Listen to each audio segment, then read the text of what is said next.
Welcome back to my YouTube channel. My name is Norma. If you're already a subscriber, thank you for subscribing. If it's your first time on my page, please subscribe, like, and hit the notification button on the top so each time I upload, you'll be notified. So tonight I'm going to talk about trauma and memory loss. So I was talking to a lady once and she was telling me she had something that happened to her, and it happened when she was young, and her memory had blocked out. And it was not until she got older that her memory started to come back, and when she was explaining to her family, they didn't believe her. And they were like, how could you have had something happen and you cannot remember, and years and years and years, and now you remember? But I know it can happen because it happened to me. And so I tell people all the time, when someone has a problem, even if you don't believe them, it's their truth. Let them tell it. And I'll tell you what happened to me, and I lost my memory. I was in a car accident. First, I've been in 3 major car accidents, which I'll tell you another time, but I'm going to tell you about one that I lost my memory.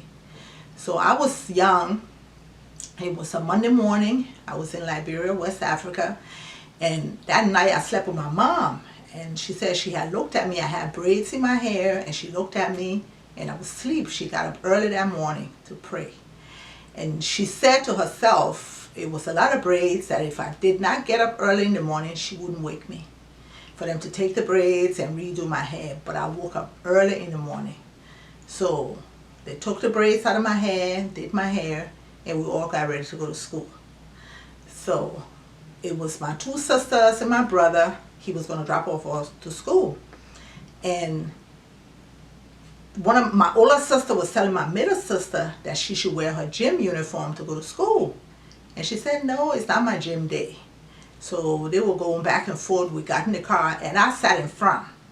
And my middle sister sat behind me, and my older sister sat beside her, and my brother was driving.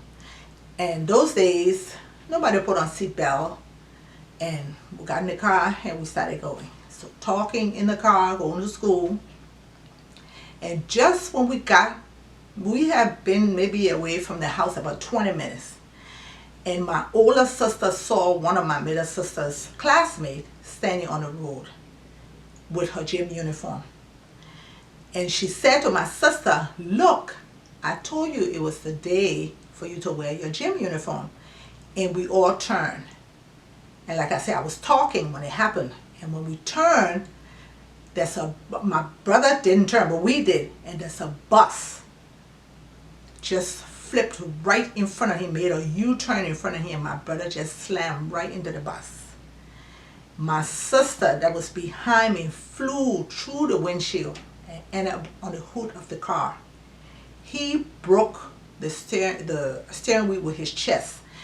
And when she flew, she broke the seat. And since I was in front, I flew under the seat and I split my tongue. It was just hanging. And so back home, even now, it's the same problem in Liberia.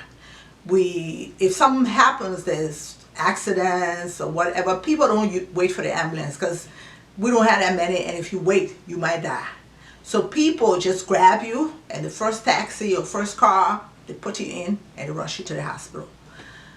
So for a while, my brother couldn't find me. He thought I flew out of the windshield, and well, when they noticed that the seat, and they heard me screaming, they pulled the seat back. He got my sister out, and a taxi came. And then he took her on one hand, took me on the other, because we were just screaming, and he put us in the back of the car, the taxi, to go to the hospital. And my older sister was in such shock. She didn't get hurt, but she started running back to the house to go and tell my mom what had happened. And from there, the only thing I remember, my brother was sitting in the middle, and he had both of us beside him, and I looked at my sister, and all I could see was just blood gushing down her face. And that's the last thing I remembered. My brother and my mom explained the rest. They took us to the hospital. The first hospital they took us to, it was not like they just couldn't do it. And the doctor, they felt like they wouldn't be able to do the surgery, so they said to transfer us somewhere else. So they took us to another hospital. The guy that was supposed to do my surgery was traveling that day, so he was the best. And he was traveling that day. He had been drinking. And so when they went to tell him, I mean, granted he shouldn't have done the surgery, but he came back to the hospital to do the surgery.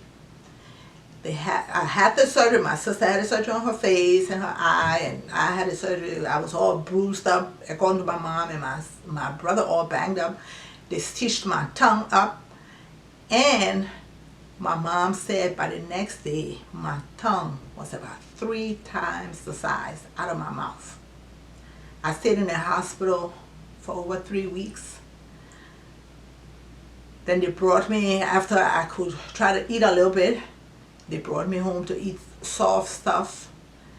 I went through all my healing, and I'm telling you, from that day that I looked at my sister, everything else is going away from my brain. I cannot remember what happened. I don't know, because I was in so much pain and because of the trauma of what I saw. And I think the brain just protects you sometimes, because I see, sometimes I watch documentaries and I see women who've been through the war, or women who've been through a lot of abuse. I don't know if you guys remember when they had all this thing going, but Bring Back Our Girls.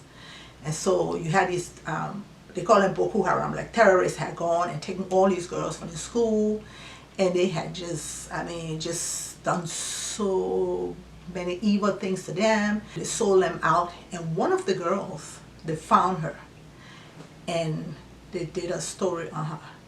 And by then she had a child by one of the abuser.